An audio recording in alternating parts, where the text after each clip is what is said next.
Doctor குழந்தைங்கள கொசு கடிக்காம சேஃபா எப்படி பார்த்துக்கிறது? மழை பெய்ய ஆரம்பிச்சிருச்சு, கொசு கடிக்க ஆரம்பிச்சிருச்சு, கூடவே டெங்கு கேசஸும் அதிகமாக வர ஆரம்பிச்சிருச்சு. இந்த சீசனில் பேரண்ட்ஸுக்கு இருக்கிற முக்கியமான கவலை இதுதான். நான் என்ன ஃபாலோ பண்ணுறேன்னு உங்களுக்கு சொல்கிறேன். பீடியாட்ரிஷனை மட்டும் இல்லாமல் ஆஸ் அ பேரண்ட்டாக நான் யூஸ் பண்ணுறது வந்து பார்த்தீங்கன்னா மஸ்கிட்டோ ரெப்பலண்ட் பேச்சஸ்ங்க. ரொம்ப ஈஸிங்க யூஸ் பண்ணுறது.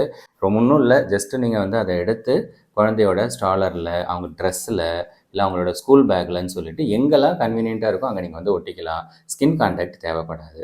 நான் வந்து பார்த்தீங்க அப்படின்னா மாமா எர்த்தோட மஸ்கிட்டோ ரெப்பலண்ட் பேச்சஸ் யூஸ் பண்ணிகிட்ருக்கேன். ஏன்னா அவங்க தான் வந்து Asia's first brand to offer mat safe certified toxin free product. அதாவது என்னென்னா அவங்களோட ப்ராடக்ட்ஸை வந்து அவங்க டெஸ்ட் பண்ணி அதெல்லாம் ஹார்ம்ஃபுல் கெமிக்கல்ஸ் எதுவும் இல்லைன்னு சொல்லி வெரிஃபை பண்ணி சர்டிஃபிகேட் பண்ணுவாங்க. ஸோ அது வந்து பார்த்திங்கன்னா குழந்தைங்களுக்கு கம்ப்ளீட்டாக சேஃப். அதில் வந்து பார்த்தீங்கன்னா இன்க்ரீடியன்ஸ் வந்து 100% நேச்சுரல் தாங்க.